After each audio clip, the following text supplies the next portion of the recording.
Morning, everybody. It looks like we have quite a few people who have joined us this morning. I just want to remind everyone that we are recording this session.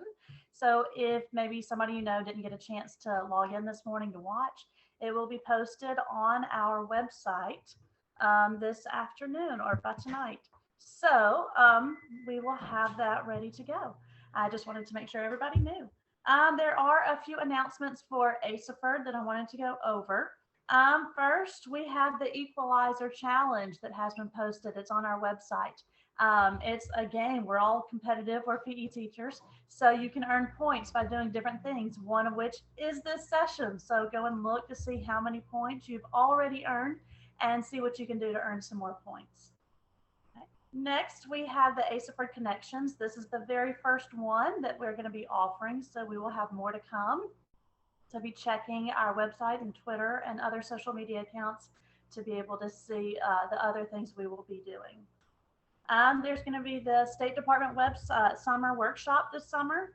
It's going to be July 27th in Athens, July 28th in Shelby County, and July 30th in Mobile. You can check the ASAHPERD website to see more information for that. It's not too late to nominate yourself or colleagues for ASAHPERD board or council officer positions. Check our website to see more information about that. And also don't forget our ASAHPERD Fall Conference is going to be November 14th through 16th. It's always a lot of fun and we will get to see a lot of people this year. Remember, you can check to use some of the CARES funding to pay for you to be able to attend the conference. So if you have more questions about that, let us know. All right, we are ready to start with our session. We have Emily Sanderson from Pathways Counseling. We've chosen her to help us today because she knows a little bit about what we're going through. She works with children and adults, and she knows, the kind of kids that we work with and the kind of energy it takes to, to work with them, and then how that leaves you at the end of the day. I introduce Emily Sanderson. Hey everybody. I'm going to do a little bit of toggling back and forth between my PowerPoint and me because I just have the one computer. But if you have any questions, Ginger, feel free to put it in the chat. And since when I share my screen, I can't see it all, Ginger will alert me to let me know that you've got questions. Interrupt me if you need to. Everything's totally good with me. Let's see. Let me start. I got to share my screen first. Hold on. There we go. Okay, can everybody see? Good? Okay, Ginger, I gotcha. All right, let me, from the beginning. Okay, here we go. This is, I'm on a wrong, there we go. There we go. Sorry for the technical difficulties. Okay, so I wondered if my communications department picked this stock photo because it looked a little bit like me. I don't know, but we'll see. They gave me the background. So this is me. I am a counselor, like Becky said, at Pathways Professional Counseling. I'm a registered play therapist, TBRI practitioner, which is basically dealing with kids from hard places and all of that. And then I'm also trained in EMDR and play therapies, which is attachment based. This is a little blurb about the Children's Home. We are at Pathways Professional Counseling. We're a sister ministry of the Alabama Baptist Children's Home. There's 6,000, I'm going to go quickly over this, 6,000 kids in care in Alabama.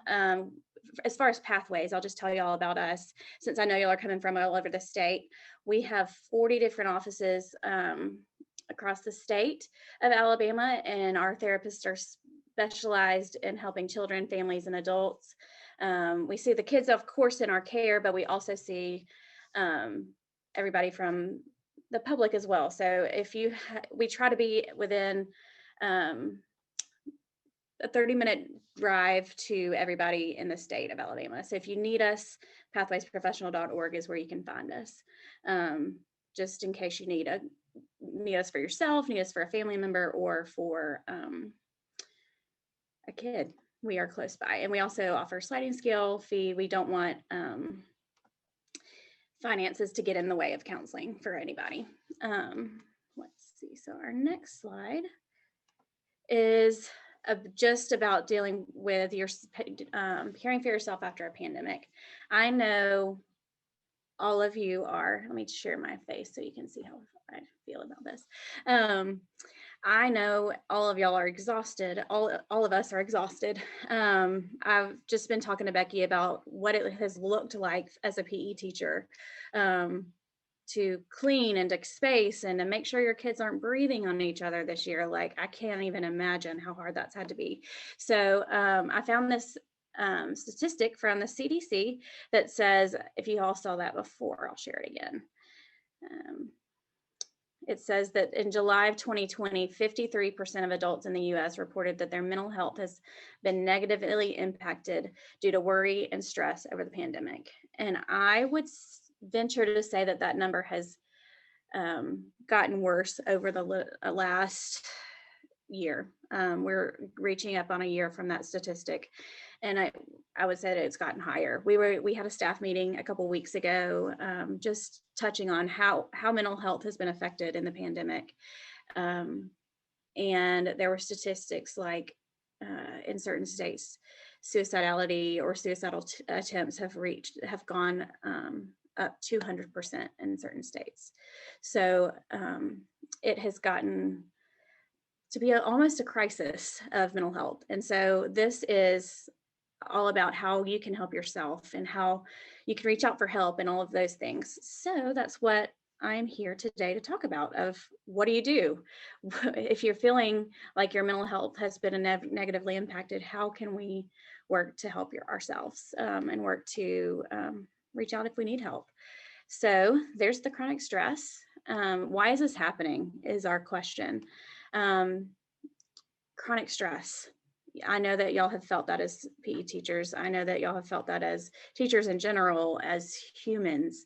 Cortisol is our stress hormone, and it increases glucose in the bloodstream, alters our immune response, can make you sicker. It suppresses digestive system and controls the mood, motivation, and fear. So all of these things have increased. Everyone's cortisol this year has increased significantly. We're seeing that physically, mentally, emotionally, spiritually, all across the board. And so what does that lead to? Burnout. This is exhaustion. So you are physically, these are what if you're wondering what is burnout for me, you're feeling exhausted physically, mentally, emotionally, spiritually. Like I was saying, you're wanting to alienate yourself from the people around you. You're becoming numb and cynical. Maybe you didn't want to get up for work. Maybe you're starting to resent the kids that you became a teacher because you love kids. Oh, excuse me. You became a teacher because you love kids, and now you don't want to be around kids at all, even maybe your own kids.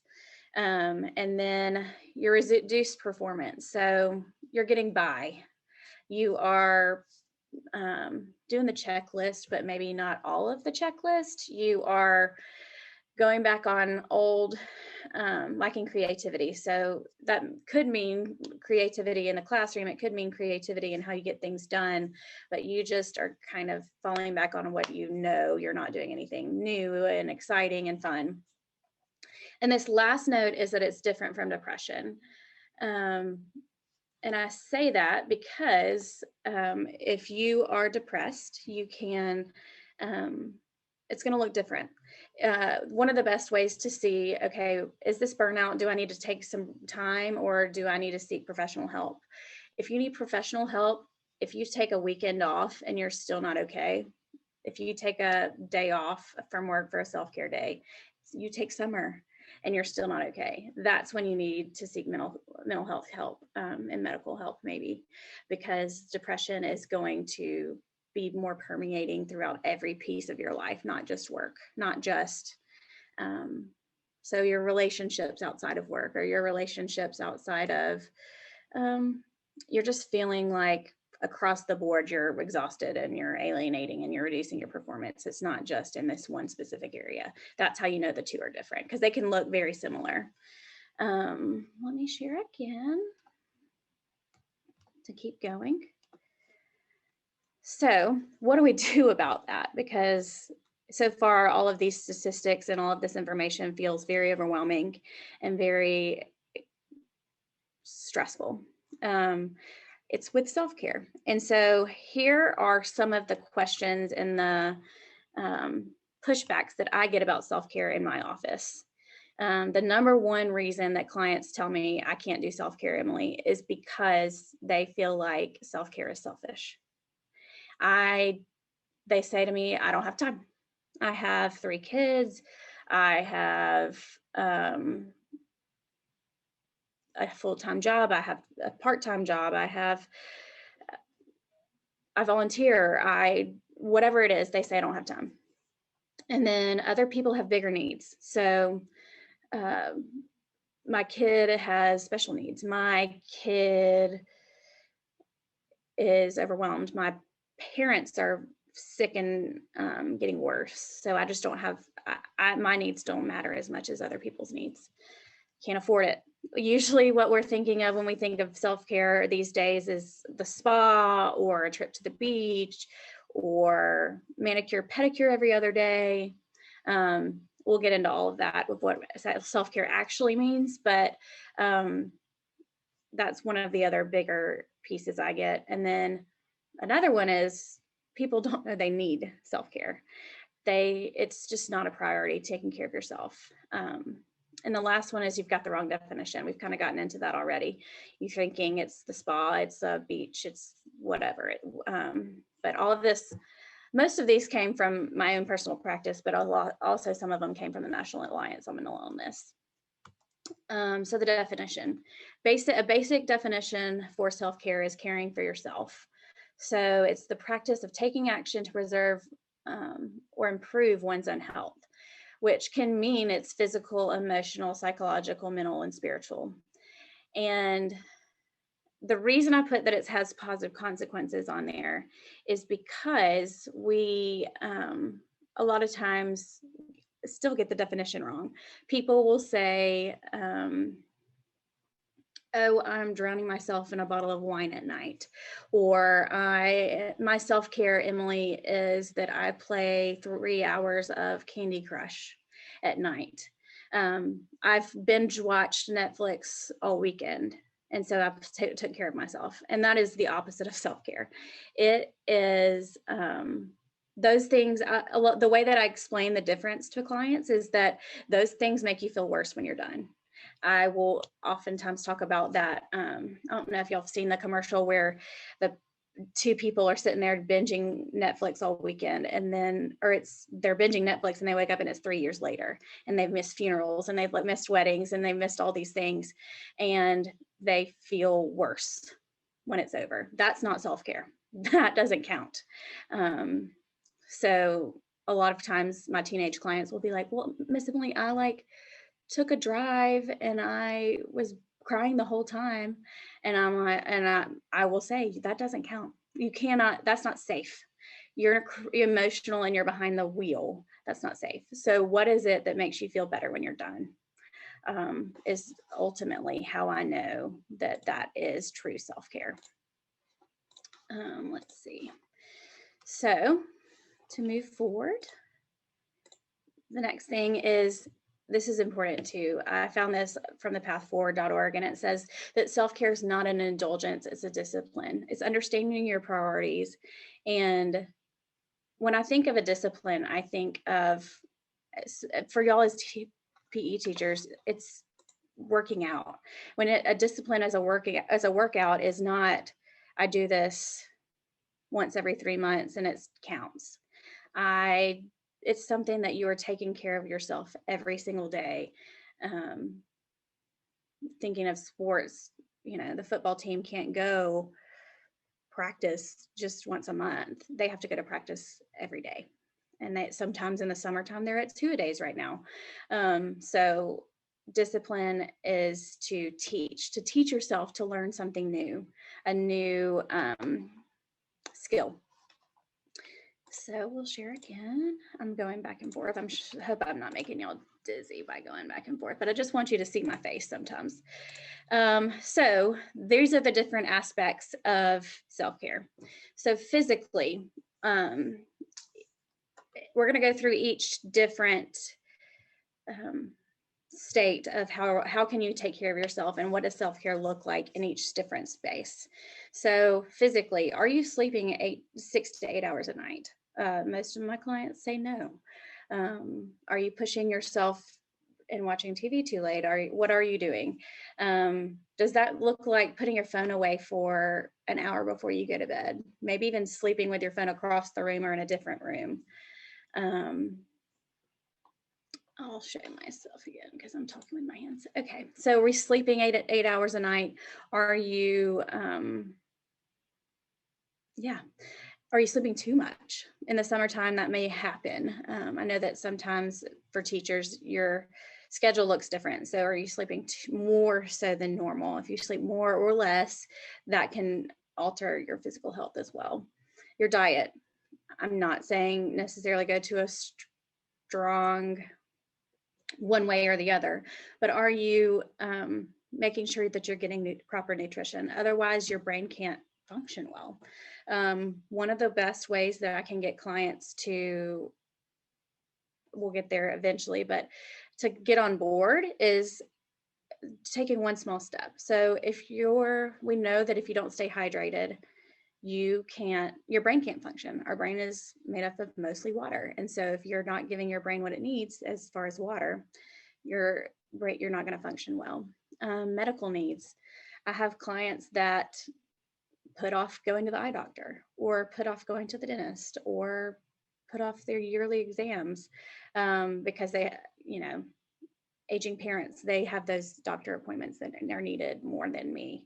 My kids need to go to the doctor, and I just don't have time. But self-care can look like making yourself that eye appointment. Self-care can look like making sure you go to the dentist every 6 months, those kinds of things. So it's simpler than you think it is most of the time, where it's like, oh, well, I got to take 3 weeks off to help take care of myself. And that's not what I mean. It means really go down to the basics of, are you going to the eye doctor? And then exercise. You are PE teachers, you understand the importance of taking care of yourself physically. So I won't harp on that for y'all, but research says that if you move your body for 30 minutes a day, that's all that it takes. Like when I'm talking to clients, they think when I say you've got to start exercising, that they think, oh, well, I got to start doing CrossFit. I'm not saying that. Like, go CrossFit, that's great. But if you're sitting on the couch, don't jump to Like, if you can't I can expect you to go to CrossFit 7 days a week if you're sitting on the couch. So get up and go on a walk. If that's what you can do, let's do it. Let's make small steps to move forward. So that's our physical bodies and our physical self. The next piece is our social self. I know that in the pandemic, we have not been, this has been really difficult. It has been the piece for all of us that has waxed and waned, and we've not had time to do. But as there are more vaccinations and things are opening up, we know that, and as it's summertime and it's beautiful, we can spend time outdoors and things like that. But what time are you spending with your friends? What time are you spending with your people? And how are you nurturing those relationships? That's just as important as the physical aspect to me. Mentally, a lot of times people don't think of self-care as mental stimulation, but if your mind's not moving, you're not growing, and your brain's not able to function as well. So what are you learning and teaching yourself? What I talked about in the last slide, in a couple slides before, is the piece of, hold on, I got stuck. Your brain function. And so if you're not moving your brain and you're not growing with your brain, and you feel burnout and you feel unmotivated, you're not going to want to learn anything. But if you can stimulate your mind in some way, if you can read, if you can learn something fun. This is summertime, so use the summer, and you may not have a ton of extra time in the summer, but you do have more time than you do in the school year. So use this time to learn something fun, not just something you're obviously at a CEU is what we call them. I guess they'll call them PDs, professional day. You're here today, but what else can you learn? What else can you stimulate your mind from that's fun during this extra time that you have during the year? The next piece is going to be the spiritual piece. So all of the pieces of your well-being. What questions do you ask yourself about your life and your experience? Are you worried about how you're growing, how you're learning, all of those things? And are you engaging in spiritual practices that you find fulfilling? This also is important. The next piece is emotional. So this is hard for a lot of people, myself included. And it's, how are you processing your emotions? And I ask the next question of, do you even give yourself time to know what you're feeling? On purpose, because I, as a person, I struggle with this, but I also talk to a lot of people every week about how I'm not that typical therapist that says, how does that make you feel? But I'll say a lot of times, put a feeling word on that. And I, more times than not, have to pull out a feelings chart for the client. And that's not because they're bad. It's just because as a society, we don't give ourselves time to look at our own feelings and emotions. So whether it's Googling a feeling chart and saying, I feel stressed. Okay, great. Now, what do you do with that stress? And then also what makes you feel recharged? I was listening to a podcast. It's called The Lazy Genius, if you're interested. And she says, what makes you feel like a person? What makes you feel like yourself? That's self-care. So for some people, it may be getting outside. I love to bake. And so for me, that may be making a loaf of bread and keeping my hands in the dough. It might be for you, I don't know, but just making sure whatever you can do that makes you feel more like yourself is a really good one. And that's your emotional self. So are you aware of where your feelings are, what your emotions are, and how you're feeling? Because what we know if you don't deal with your emotions, you can only sweep things under the rug for so long before there gets to be a bump in the rug. So making sure you take care of yourself in that way. And the next piece is to make a plan. So going over, I'm going to stop sharing because I'm going to show y'all another thing as far as stress management. I found this from Texas A&M, and it's just like a self-check on what does your stress, warning signs for stress symptoms. So it's summertime, so you may be feeling less of these now, but I'm going to try to make it as big as possible so y'all can read it as well. But they split it into these different aspects of yourself as well. So cognitively, just a few of those are, if you're having trouble thinking clearly, if you are constantly worrying, if you're fearful, those things can be some cognitive symptoms of stress. Emotionally, if you are moody, short-tempered, restless, irritable, feeling on edge, all of those things are usually a sign of that you're stressed. And then physically, if you have headaches and backaches, there's a book that's really popular right now called The Body Keeps the Score. And I will share myself again. The Body Keeps the Score is written by Vessel van der Kolk, and he is a psychiatrist who studied a lot about PTSD and trauma and stress. And it talks about how your body, and this is probably a really great resource for y'all to look up as PE teachers, because it talks about how our bodies hold on to the score of trauma. And trauma, we usually think, when we think of trauma, we think of car wrecks, we think of tornadoes, we think of all of those really bad and scary things, which are true. And those are what we call in the counseling and the psychology world, big T traumas.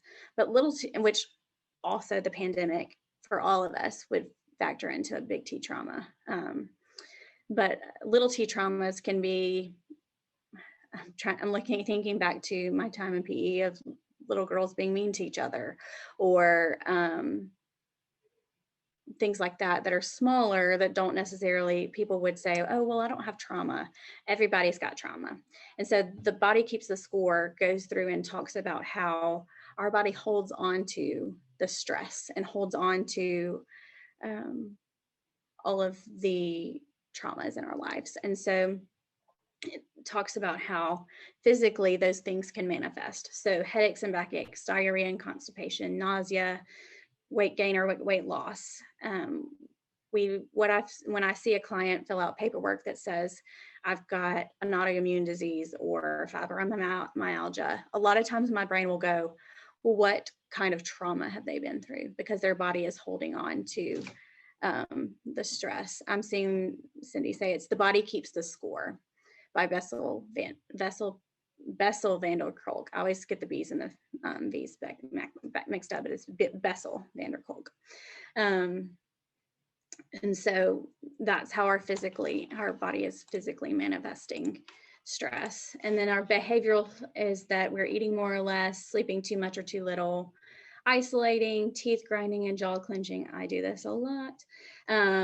And then overdoing activities and overreacted to unexpected problems, and then picking fights with others. So all of these things behaviorally and cognitively and emotionally and physically are ways that you're feeling too stressed or you're feeling like you're spiraling out of control. That's how we know I need to do something with my stress. So to make a plan, I don't know if I'm sharing my screen. Am I? No. Here we go. So we're making a plan. So you're assessing your life. You're going through that checklist of your stress level and you're saying, gosh, I probably could check off all of those things. You're going back through the mental and emotional and spiritual pieces that we've talked about today. And you're saying, oh my gosh, that she was reading my journal. She was reading my mail. How did she know all those things about me? So you're assessing your life. And then we're taking small steps, like where I said, don't jump to 7 days of CrossFit from sitting on the couch. Your small step can be, I'm going to drink enough water today. Your small step can be sending a text to a friend for that relational aspect of your self-care. Those small steps that, again, I'm going to reference The Lazy Genius, where she talks about it would be almost stupid if you didn't do it. So like in the mornings, this is what was one of my small steps where it was almost stupid if I didn't do it. I'm not a morning person, but I went and bought myself a timer coffee maker. And so, and then in the evenings, after I do my dishes and everything, I will make my coffee for the next morning and set it on the auto timer. My coffee's made for me in the morning. So if I don't go and get it, that's almost stupid if I didn't do it. So something that small, a lot of my clients and a lot of people that I talk to will try to make bigger steps than that towards self-care. But if you just make those steps and then you build on them. So my first step was, I'm going to drink my coffee at home. And then I'm going to drink my coffee on the way out the door. But now I drink my coffee at home and I have a little bit more time to be cognizant and aware and I'm awake before I get started in the mornings. And the last piece is to put it on your calendar. So schedule time for yourself. If you don't have time to think about where am I going to fit this, you won't do it. If you think, I don't have time to go to the gym, I don't have time to call a friend or make time. That's the key, is you got to make time. If you don't make time, you're not going to do it. And then I'll give y'all a few seconds to see on my last page that my sweet communications team made for us. They gave a little bit of contact information. If you need me, this is where you can reach me. I really like this page because this is our actual waiting room here in Birmingham. And that's my actual sweet administrative assistant in the picture. So we are located off of Rocky Ridge Lane. And again, we have offices all over the state of Alabama. We try to be within 30-minute drive of everybody. So if you have any other questions or concerns, just let me know. You can always shoot me an email and I will get back to you. That's usually the best way to get information back. But I'll give a few minutes to anybody if they have any questions.